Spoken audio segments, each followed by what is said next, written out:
I firmly believe women are way stronger than men.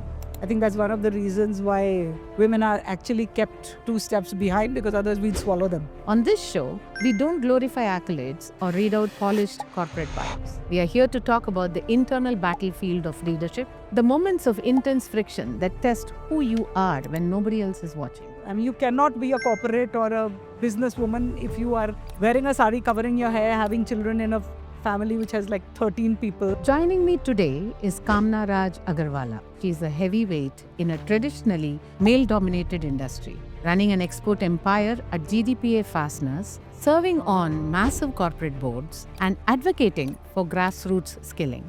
You know, when you get into business knowing that you don't know, you're always open to learning. When you go out there, expect the discomfort.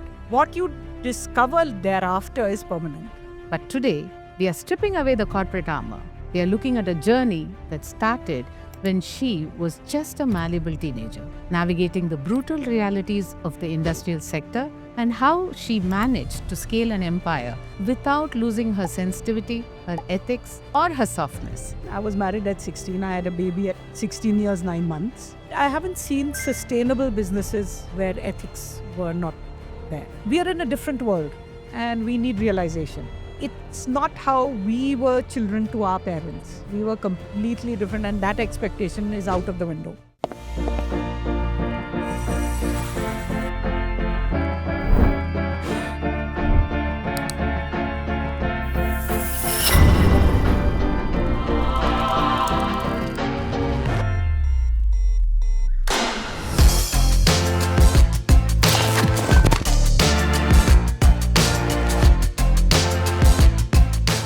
Welcome to the Shiu Effect podcast, Kamna. Thank you It's wonderful to have you here. Thank you.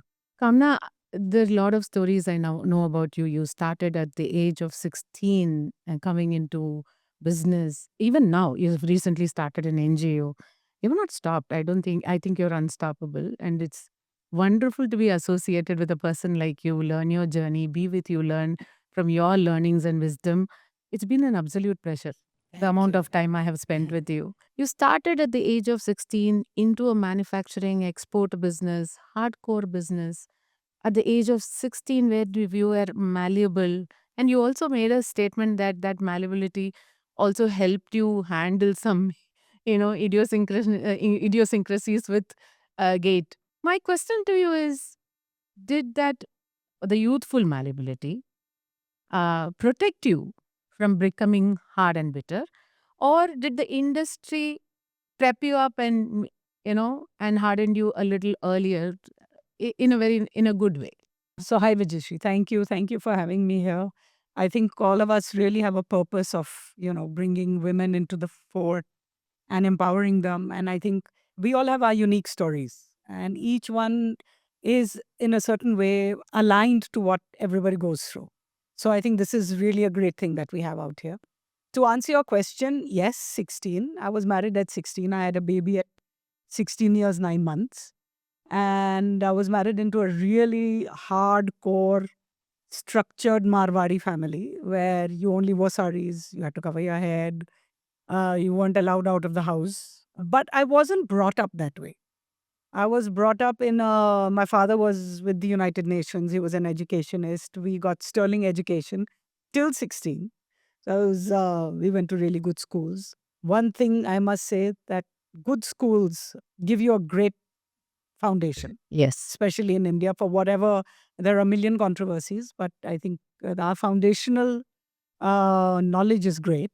Even though my parents were great advocates for education, my father was a Harvard, Cornell, Sigma Chi guy, so very, very learned, and he was a professor himself.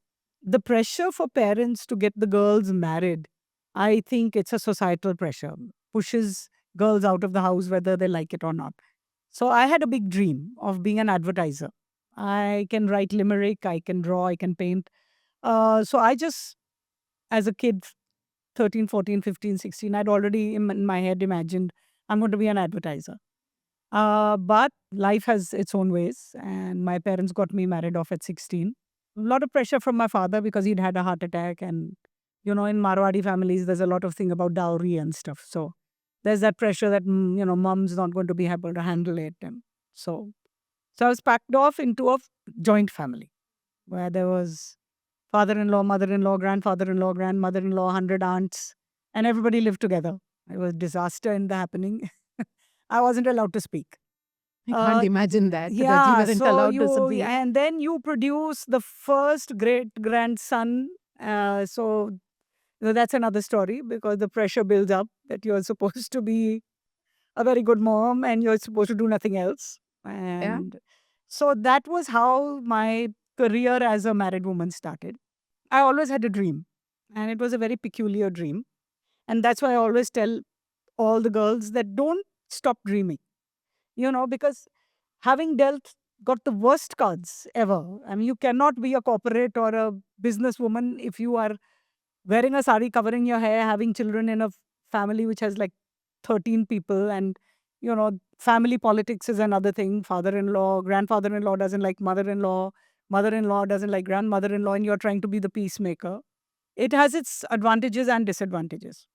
Biggest advantage, you become politically savvy. And I think that is one lesson which you can't learn anywhere else. And I think the people skills is the biggest skill you need. The disadvantage is that, you have no freedom. So my dream was that I'm on an airport, I'm wearing stiletto heels and a business suit, and I have a briefcase and I'm going for work. And that image just kind of stayed with me. It was my image, my go-to dream. Didn't match at all with my existence, but it was still my dream and I was really happy about it. As you said, 16 and being malleable, yes. I think being 16, you have no preconceived notions and you have no rights. So my mother whacked me when she wanted, and my aunt from my husband's side also whacked me. So it wasn't taken as an affront. I mean, today, if somebody from your in laws whacks you, you'll go home and say, what in the hell? I'm not supposed to be whacked. But so you take a lot of things in your stride and you recreate life Hmm. as though, I mean, I've got these cards, now I have to play the next. So I think that was a good thing. And so opportunity strikes at everybody's door. And I also feel very strongly that if you have a dream and you really focus on it and you believe in yourself, there is a manifestation. So our company tanked in a certain way, and we were really the company in town. So, when you kind of sink, the captain really gets hit hard. My father in law was really hit hard. And I think that became an opportunity for me to kind of step in. And that started my journey in business. Which one helped you? The malleability or the getting into the business early?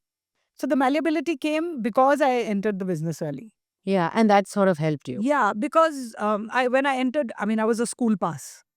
So I had no MBAs. I didn't, I mean, I had a college degree by correspondence, which I think equates to zero. But, when you get into business, knowing that you don't know, you're always open to learning. And I think that equates to malleability because you don't know. So if somebody tells you how stupid you are, you don't take that as an affront. You take it as, aata to hai nahi, so move it, learn it.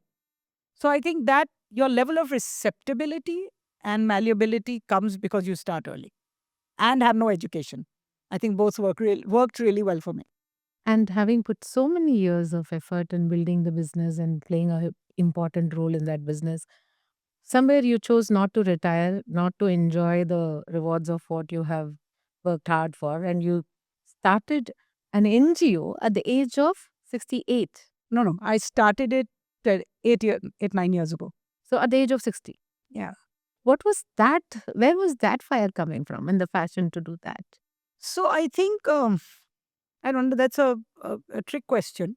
I think I'm just born with a lot of joie de vivre. I think I just love life, and when I tell people my sad stories of what a nasty mother-in-law I had and all the nonsense I went through, it hasn't really made a dent in the fun factor. Hmm. So I think if you're born with it, keep it going, keep it propped. If you take life with a lot of negativity, you need to change because life is beautiful.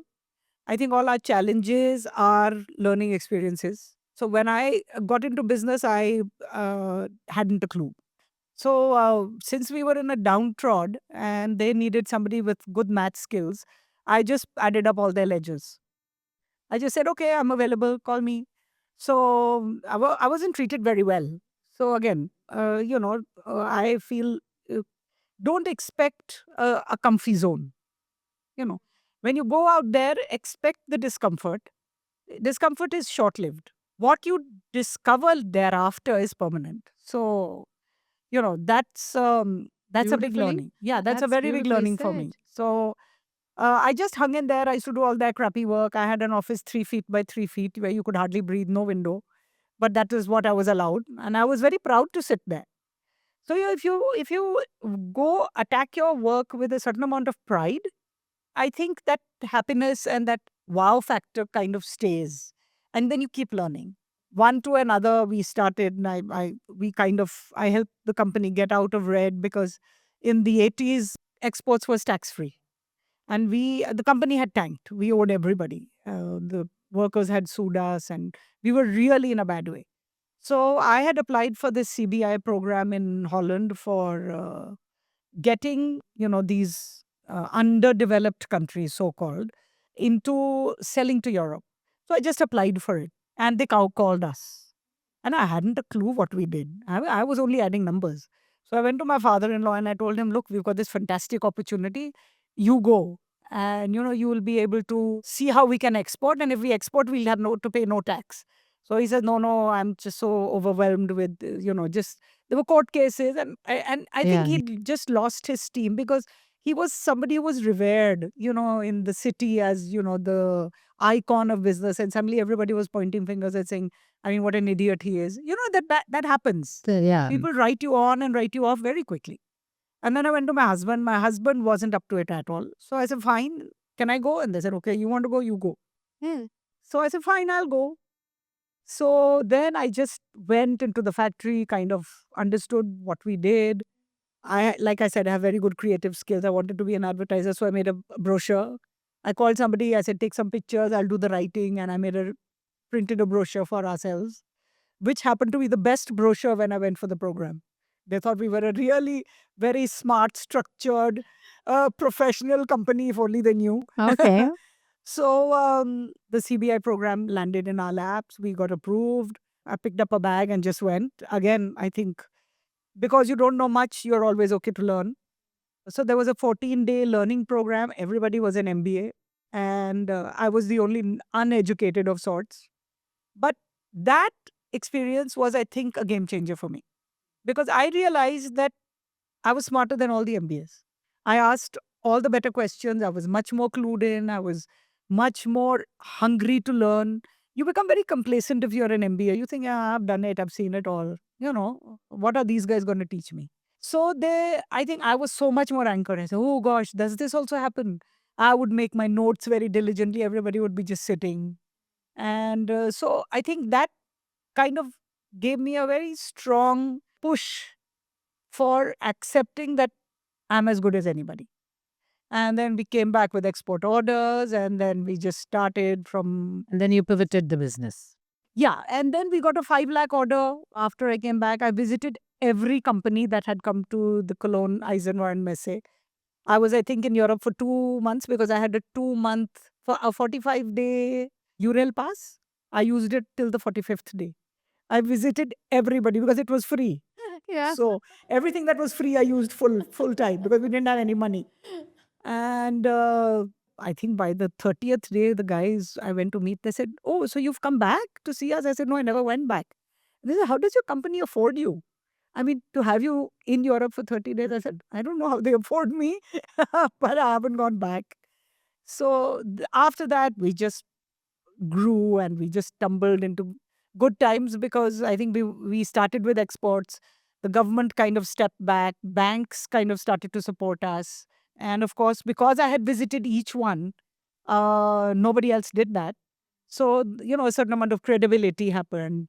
Then, we eventually in the first year got 3 orders, one from Denmark, two from England, and How old were you, Kamna? 22. Was it the need that drove you there, or was it that innocence packed with that dream? and packed with a grit or a fire to get this done. What was it actually? Because if you go and tell anybody now that, oh, I was whacked by my mom, I was whacked by my mother-in-law, nobody is going to be say it in a way you said, and you took it well at that age also. You're not I saying it don't think now. I had an option. Yeah, Yeah.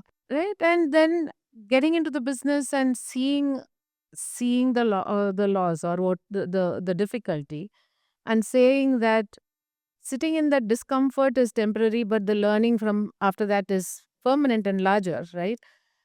That wisdom, is it now or was it then? So I think the realization comes later. But I think at that time, two things. One is it's circumstantial. Like I said, it manifests. Probably my dream manifested. I Did you very, wear your stilettos and the yeah. suitcases? Eventually, I was doing You that did that? business suit, bag. So you just Yeah, manifested yeah. your dream. So I think it's important to dream. You can manifest your dreams. I I feel, don't think your father-in-law will like it if we say that, if yeah, he hears but it now, but yeah. that's true. But I think also it's circumstantial. So circumstances were terrible. Every night I would pray, I hope nobody comes to ask for money tomorrow. I hope nobody comes to ask for money tomorrow. Because we were in, and for no ill reason. My father in law was a very ethical man, but I think probably too ethical. So when the going went hard, he just said, "Oh, I owe this guy. I need to pay him."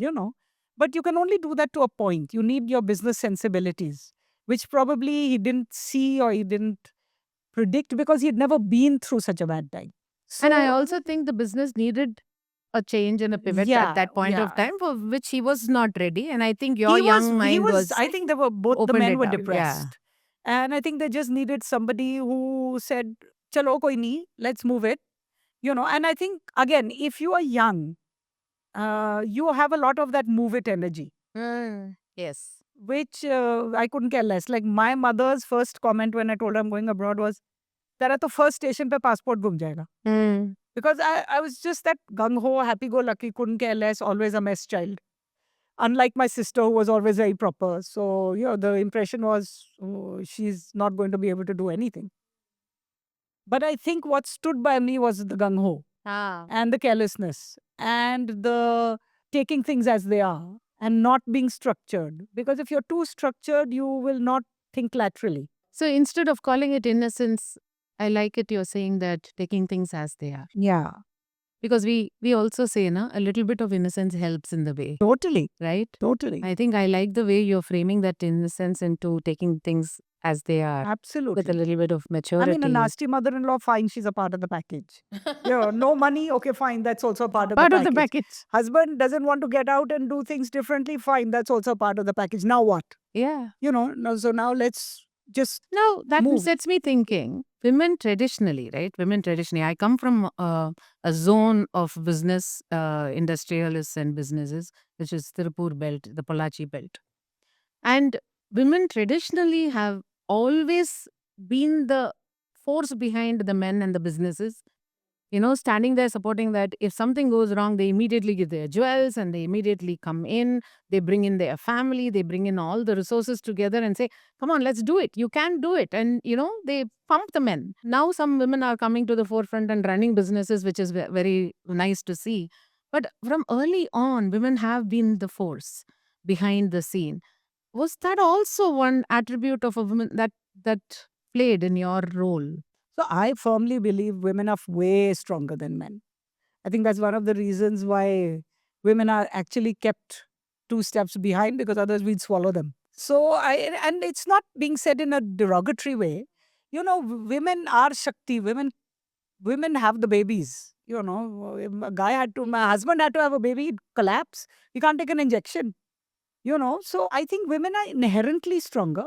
Women are inherently multitaskers. And I think because we are multitaskers and we can see straight and laterally, we are far cleverer in taking things into scope. Whereas men are very singular. It's a typical example in our workspace. If I was talking to my son, well, there was a time when we were all working together. And I would be doing 3 or 4 things together. And he said, You just need to tell me one thing at one time. Yeah. And I will do the next after. And I used to get a lot of gyan. You're doing 5 things together. There's no way of working. Do one thing properly. I said, I'm sorry, but I'm doing 5 things properly because the situation demands it. Yeah. And we have 5 crises. I can't say I'm only going to look at one crisis and let the house burn down because I didn't see the fifth one. So I think women are uh, a force, whether they're housewives. They run the house, they know how to budget, their financial skills are way, way beyond anything. Their people skills, Yes. the politics and people's management, understanding body language, eye gestures, hand gestures is something which is second nature to us. So, where you can have a Harvard class saying understanding of human face and body, we don't need it. We've learnt it at home. True that. Come now, share a little bit more about your NGO. I'm very curious. We didn't get a chance to discuss on that. Yeah, so business started doing well from 1980. 87 when we got our first order. It just multiplied. So we doubled and tripled every year. I think it was just, again, circumstantial good times. India was opening up. China hadn't opened up. The West was hungry for product from the East. And I was learning very quickly. We were 20, 22 years in business. We were doing fairly well. And I think all our needs were met and children were going to good schools. And our factory was in a area where uh, there were garbage dumps, and a lot of children would come and pick plastic from the garbage dumps and sell it. And those kids would be like 7 years, 8 years, 10 years, and knee deep in garbage. That was a very painful sight. And every time you drove past it, you would say, "Oh, it could have been my kid." So I think that was a very big trigger. So I started a school behind my factory initially, and I kept a teacher, and I said, just get all these little kids who are, rag pickers and just teach them, because I had had another experience where I'd gone. I think I was in the airport in Saudi or something, and I wanted to buy chocolates, and the currency had no numbers. And I had to pay, and I just showed the lady the money and said, please take. And that stayed with me a long time. I said, this is how uneducated people feel, because you don't know what you are giving and people can rip you off. Because I felt that time, gosh, she could have taken double. I really don't know what she took. When I came back, I said, gosh, these kids at least should know their numbers. They should be able to write their names. They should be able to read basics. They can't be like, I was there. And they will be that if they're not educated. So we played along with that school. It didn't cost very much. We used to just give them a glass of milk to kind of have them come. And we were about 30 kids, which was quite nice. And they were just learning numbers, basic alphabets, and it was quite nice. While this journey was going on, I was also on the board of schools and colleges, thanks to my father being an educationist and our family running schools. So I was on the boards. So I just got offered this a lot of computers which were being getting obsolete. And so my father-in-law said, "Oh, you run this school at the back. You want some computers?" So I said, "No, no, those kids so they barely even learn alphabets. Forget it." Then I said, "Hey, why not? It's a resource." I went back. I said, "No, no, I want them. I want them." And I sent my chap to a government school where our main factory was. And I said, why not donate them? And I mean, somebody will make use of them.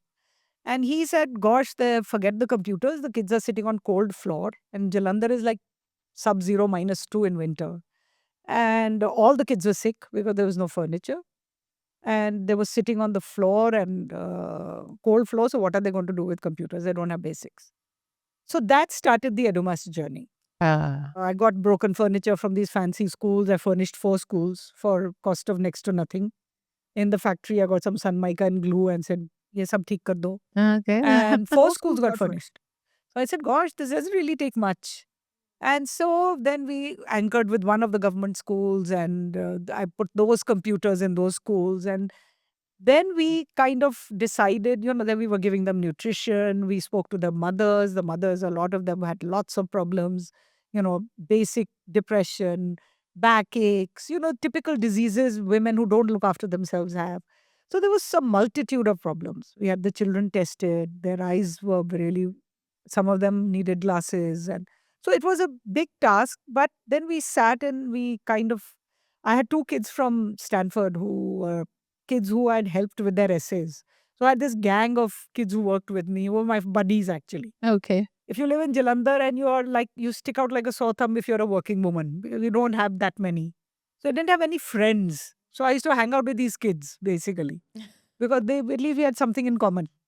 So we did a retreat and we decided, no, no, we have to have a focus. And then we decided that if we empower these young kids, with digital literacy skills, firstly, they'll learn how to run a computer, but then they will also learn how to self learn. And because the quality of education in government schools, especially in the rural parts of India, is so poor, if they're capable of teaching themselves, they will go much further than they would if they're dependent. And if you see the numbers, attrition rate after class 5 is huge. Kids don't go back to class 6, 7, and 8 because they hate school. And completely understandably so, because there's nothing to learn in the school. It's so boring. So then we focus that we are not going to spend on nutrition. We're not going to spend on all this kela and doodh, dahi wala cheese. So everything costs money, right? Yeah. And health checkups and summer camps. So all our spend will go into focusing on digital literacy. That became our center focus. I think it was a very good decision. We are now working with 2,000 children, 10 schools. Actually, we are now working on the national education policy. We've realized that digital literacy is a want. They understand the need, but there is no focus, there is no spend, there is no intent. So we really want to get into research. We've already started researching the value of digital literacy for children classes 5 to 10, 11, ages 5 to 11. We are monitoring their career graph to see what the outcome is of children who are in our schools. One of our girls who was with us in the year 2014 is now our teacher. She's one of our facilitators. So she is really a showcase for us. But we were not able to monitor our children. COVID came and then, children went here, there. And a lot of these government school children are migrant labor children.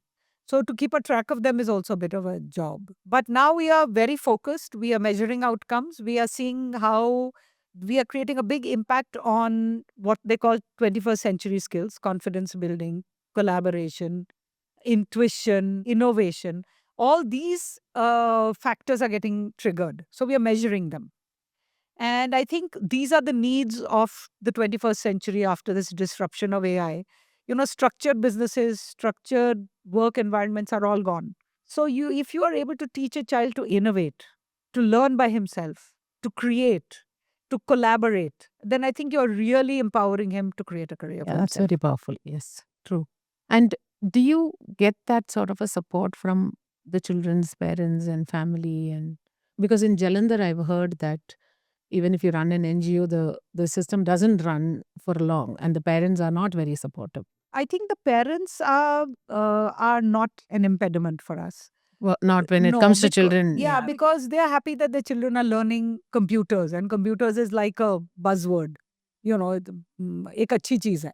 Of course, the system is not very supportive in the sense that the government is a very structured. We are in a very we work in the government space. So breaking the systems and getting into government space is a job.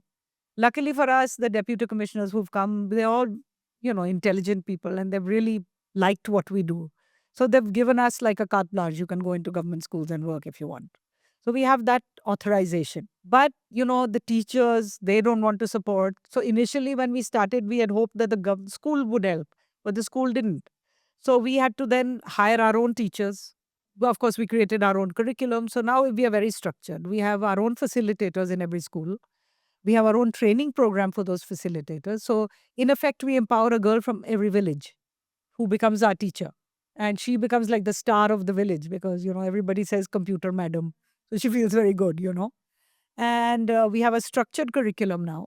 And eventually, in class 5, children are doing coding, Scratch, Canva, microbits. So the children are really smart. They have challenges with maths and English, but they don't have challenges with creating something on Canva. So, which is great for us. I think that is, very empowering. Very true. And I think the situation is the same across the globe because as part of Mission Shakti Sat, I get to talk to many ambassadors from many countries. Every ambassador says, Shri, there is no dearth of talent. Yeah, It's I agree. accessibility, it is technology, Yeah, and it yeah, I is, agree. the resources Very that true. are. And in India, we are talking about 54 million children in government schools, classes 1 to 5. Not one will have used a computer. And what will happen to them when they get out is uh, going to be a big question. And recently, you were in a retreat with 26 grassroots NGOs, Yes. and you said they come from the boondocks of our country, and you were part of the Meghalayan, Manipur, and Bihar Yeah. NGOs, and it sort of humbled you, and you felt privileged. I just want to understand what was that shift in the internal compass when you were with them?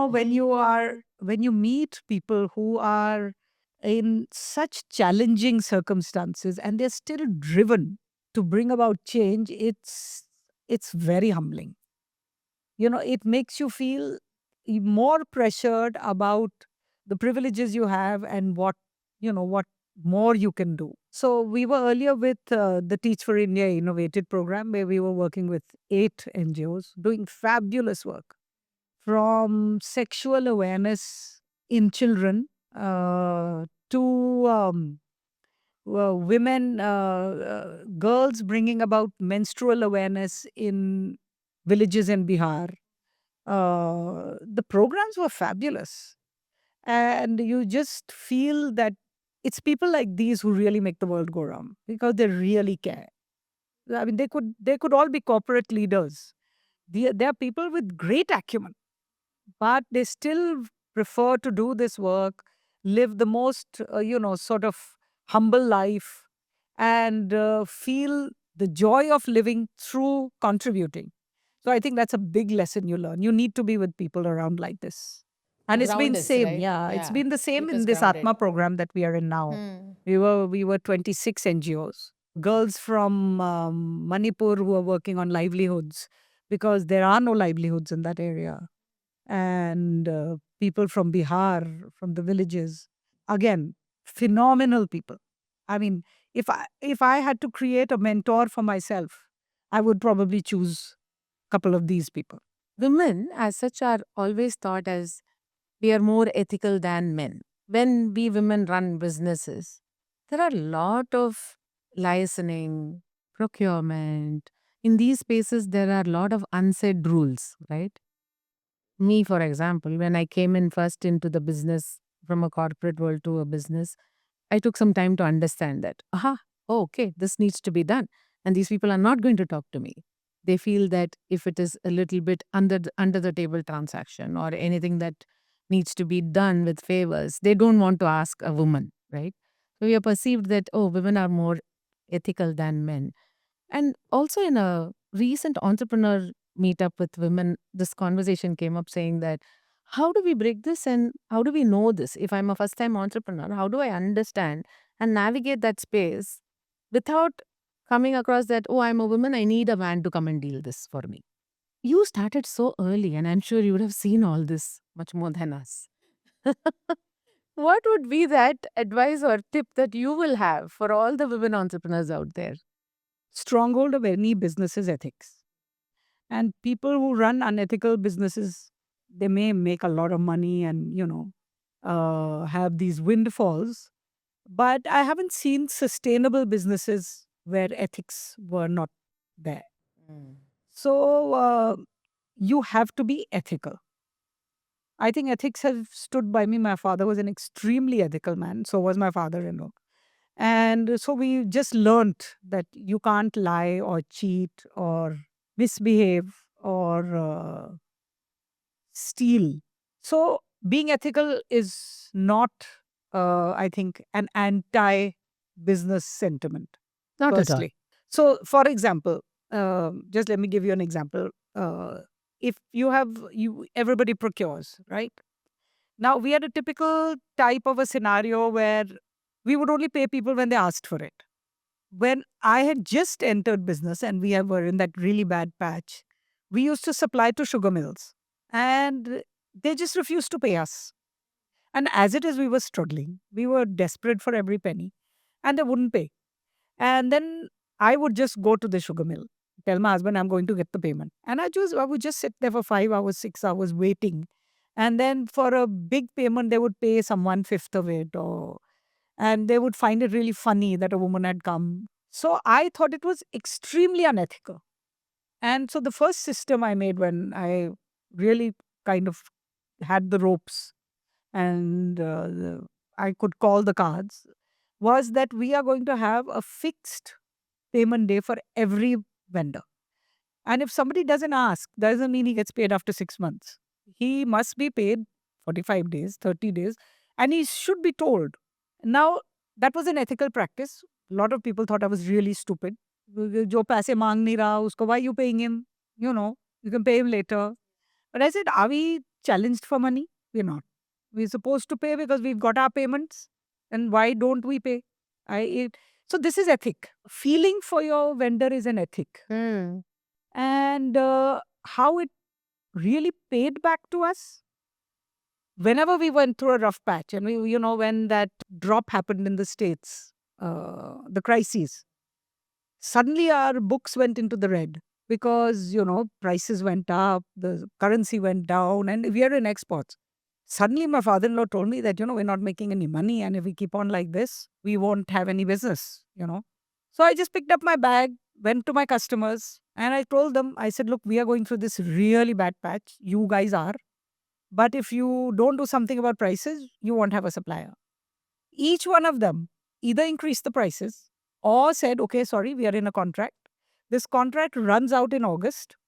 September, we will give you the additional prices plus what you have lost in these months so that you don't fail. So that kind of credibility. So I came back, I told my vendors, I said, our payments are going to be a mess because we have to run these few months till August because a lot of our contracts are going to get refurnished. Nobody stopped our goods. So if you say being ethical kind of puts you at a back burner, I don't agree. I think ethics brings you into a space where everybody supports you. You spoke about the under the table story and, the discomfort of men talking about it and the discomfort of, women being in that space. One has to accept realities if one is in the world. You cannot say that I'm a woman, so I can't do this or I can't accept this. Of course, one has to minimize this. One has to work with ethical companies. And when you're working, you generally identify them. But that is also true that in the bigger companies, this has become a method or this has become an accepted fact. You cannot sublet this to men. It's your work, it comes with the job. So you have to face it head on. You have to look at the guy in the eye and say, okay, there's a process, there is a cost factor involved. Yeah. We don't want to lose the business because there's a cost factor involved. So I'm the one that takes the decisions. It remains between you and me. Please spell it out and we will move on. So I think that dialogue works. If they know that you are coming from a space where you understand, they'll go with it. And I also see that your practicality, right? Accepting things as they are and moving. That makes me curious. When you are this practical, like I loved the way you said it. This is part of the package. The mother-in-law was part of the package. You know, the situation that I faced was part of a package. So if you're this practical and so accepting of things as they are, does it become an hindrance to being aggressive and growing the business, or do you need to be? I don't think they're contrary. Aggressiveness in business is having systems and sticking to them, having discipline and sticking to discipline. You have to be at work on time. You have to deliver on time.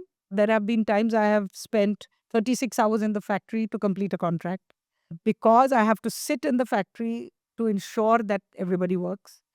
And it's my word on the line, not my team's.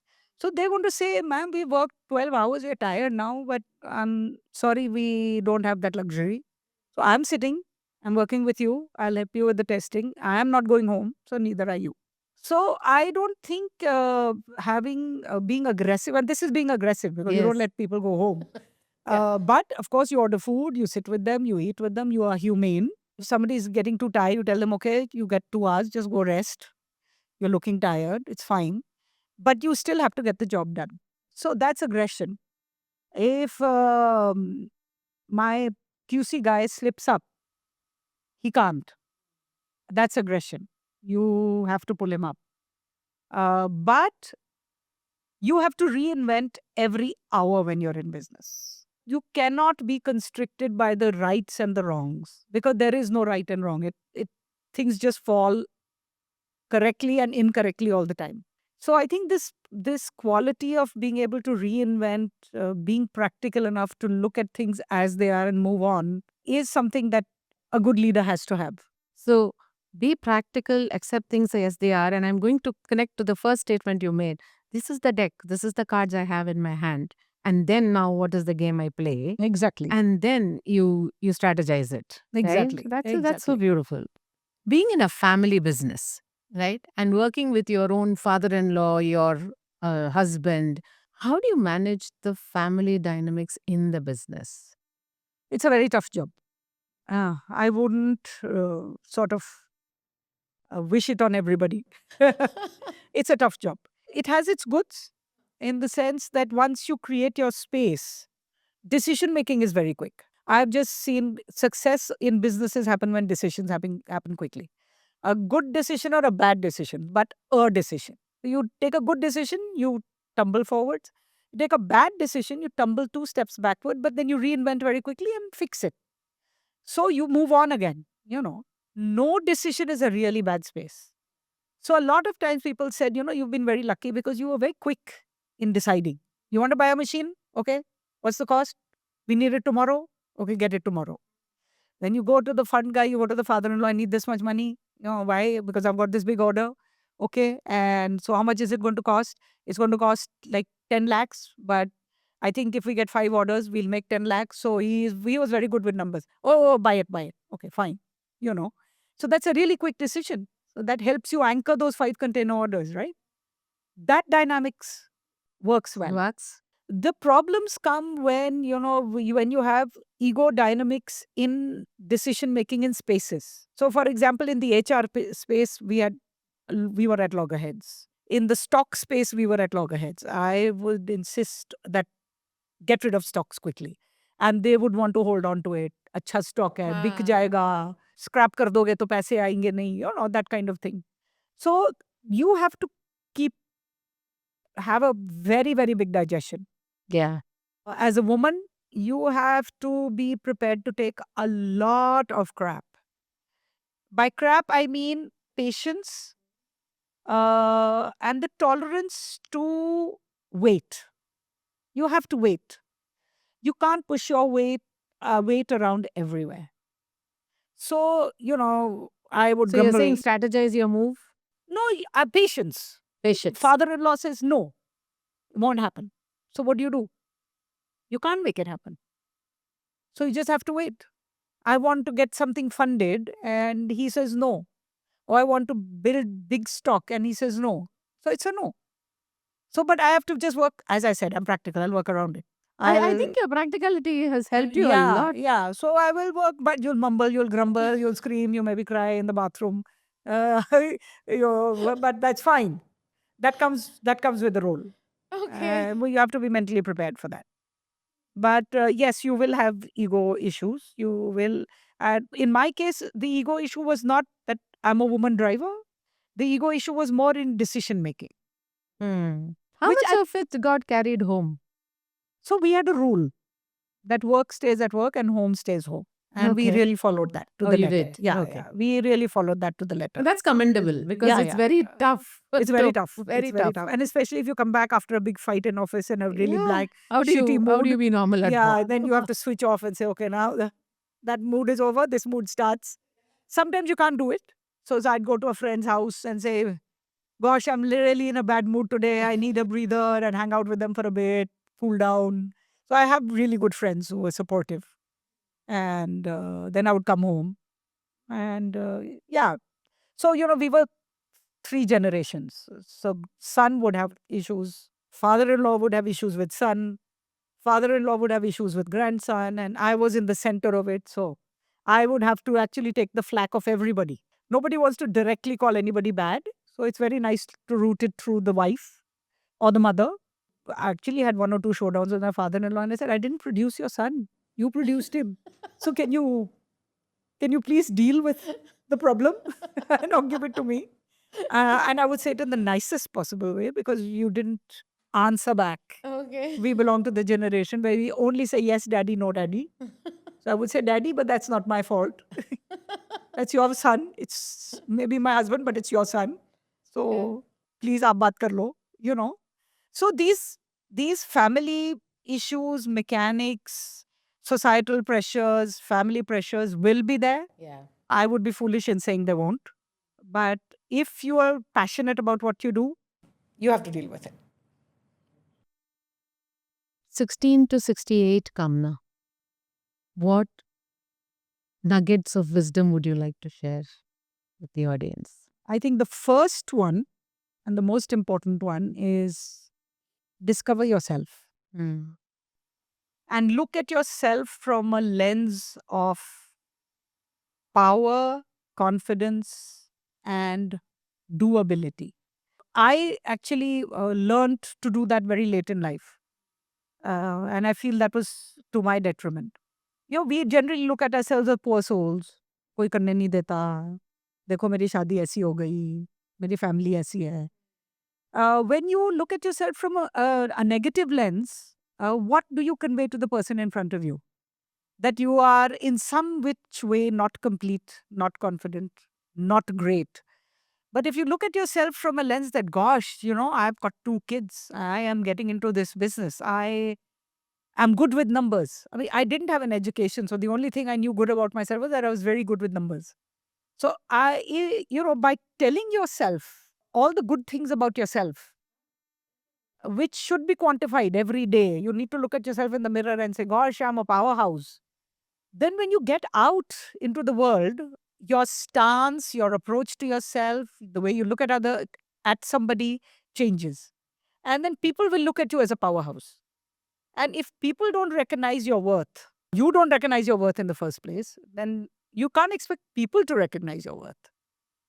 And that just pulls you down. So I think is my biggest learning lesson is that I should have really started to factor my values much earlier. I understood I was good after I hit 50. I realized, gosh, मेरे को भी कुछ आता है. Haha. You just said we did share that you Yeah, went to the Europe and in at that 22. program, and you did realize you were much better than the No, MBA I guys. realized that an MBA isn't going to kill me. Okay, that's I'm not all. that I'm Then not that stupid. okay. But to realize my potential, Yeah. and to stand by what I wanted, because I would always cow down. I would keep quiet when my father-in-law would tell me nahi, or my husband. But I realized that I didn't do good for the company. If I had stood my terms because I had that sense of self-worth or confidence, or I had looked at myself in the eye and said, "Oh no, I'm sorry, but I am not going to take no." But because we were once societally, family-wise told, argue nahi karna apne father-in-law ke saath, chup rehna. So immediately when he would say something which I felt, because I was doing the export piece, it wasn't his strength, it was my strength. So I should have stood my guns. Well, I did at times, but I didn't at times. So I think that is one very big lesson. Second big lesson, valuing time. We women take a lot of crap. We take everybody's crap, and very happily so. And we don't ever consider, is that imposition on my time creating value? I'm not saying create value for yourself, create value for everybody. But if you take everybody's rubbish on your plate, never think that you can delegate, never think that you can ask, then you're not doing anybody else a disservice, you're doing it to yourself. And you're putting yourself behind time in your own schedule. So I think creating an understanding of how you're allocating your time, you can tell your mother-in-law to do some stuff nicely. You can tell your kids to do some stuff, but नहीं नहीं हमने तो सब बच्चों का काम खुद करना है. And it's a thing that the family does, so how can you not do it? I mean, they can eat their food themselves, but नहीं नहीं नहीं mummy खिलाएगी. And mummy has 50 other things on her plate Yes. and no breathing time. No time even to say, gosh, I need 5 minutes to relax. So we don't even give ourselves breathing windows. So I think we reconstructing time for ourselves, putting in that even half an hour is good, but you need that half an hour space, which is my time, you know, and shedding stuff which you don't really need to take. And that comes with understanding of valuing your own time. Hmm. So I think that is very, very important. Yeah, that's powerful and that's important too. And that also sets me thinking when we talk about family dynamics in business, we are always talking about father in laws and husbands in the business. But you are a person, and I'm also one, who have seen our children in the business when we are in the business. How is that dynamics? If it's too sensitive, let's not talk about it. No, But no. how is that dynamics? I think that is a big challenge in today's world. I see a lot of Simon Sinek. I don't know if you've seen his Yeah, I do. I do programs. watch a lot of Simon Sinek. He talks a lot about this. Yes.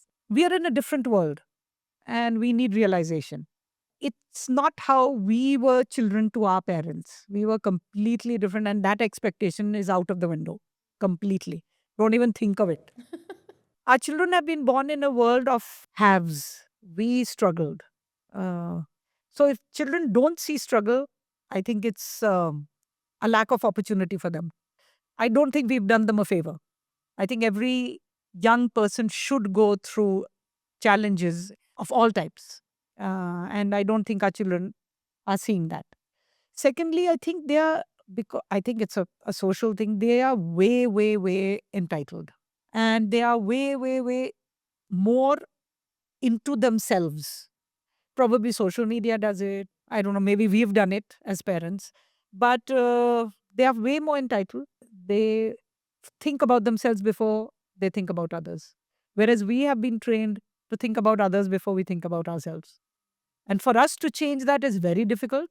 And when we expect that from that same thing from the children, it becomes like a contradiction in terms because we cannot expect that because they're just not wired that way anymore. So you have to let them be. So one of the reasons why I actually stepped out of business was because I just felt that, when the dynamics are different, we should let kids do what they want to do by themselves. So I Oh, think, okay. So yeah. you So I don't think you should be in their space. empower them to do I experience mean, I and think do you've it their empowered way. them enough right through life, teaching them good value systems. I think that's the best you can do. Yeah. And then just let them build their own lives. Yeah. And I also think when you are talking about this, you're talking about children who have been in business and in a family business. Yeah. And Yeah. because I don't want to generalize those Yeah, statements. yeah. I mean, this is largely for children who come from business and business environments. Yeah. Okay, Kamna, ready for some rapid fire? Fine. Let's go. One word to describe the energy of an industrial manufacturing floor. The smell of furnace oil. Is it? Okay. What is a bigger liability in a business partner? Lack of technical expertise or a fragile ego? A bit of both. A bit of both. Yeah. Hmm. The most annoying assumption corporate men make about independent women directors. That they are subservient to men. Okay. Bouncing back from a massive mistake, brewed internally or treated purely as a sterile operational data. Sterile operational data. Coming from you, I'm not surprised. A phrase or word that instantly triggers you in a corporate presentation. You don't need to work hard if you work smart. Work smart.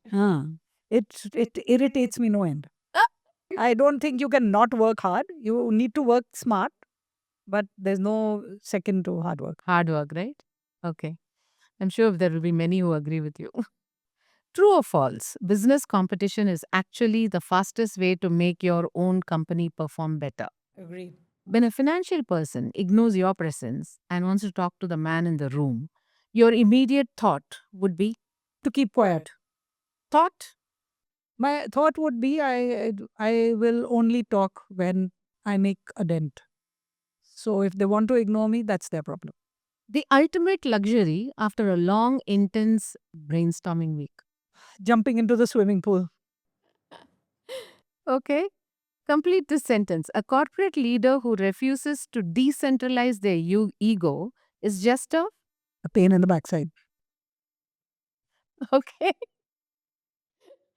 Lovely. Thank you. That was fun. Thank you so Most much. It was an absolute pleasure to Yeah, have you it was real here. fun. And Real fun. yeah, and thank you for sharing all your Oh, wisdom. yeah. And for sharing my inside stories. But I'm not ashamed of them. It's fine. We all I don't bumbled think you along in should life. be. Everybody bumbles along in life. So, I mean, nobody's had it perfect. I've made the biggest mistakes ever, but it's fine. It's fine. Yeah. I And think no, we're it's a better because of it. Yeah. If I hadn't made those horrible mistakes, I would have never learned caution, checking your back, doing things 3 times over. Yeah. So everything is a wonderful learning. Thank you. Thank you for all your nuggets of wisdom and your life Most learnings. welcome. It was It really was very absolute. interesting. And I Yes. think this introspection helps us also because you revise everything once more. Your sense of self comes back, Yes.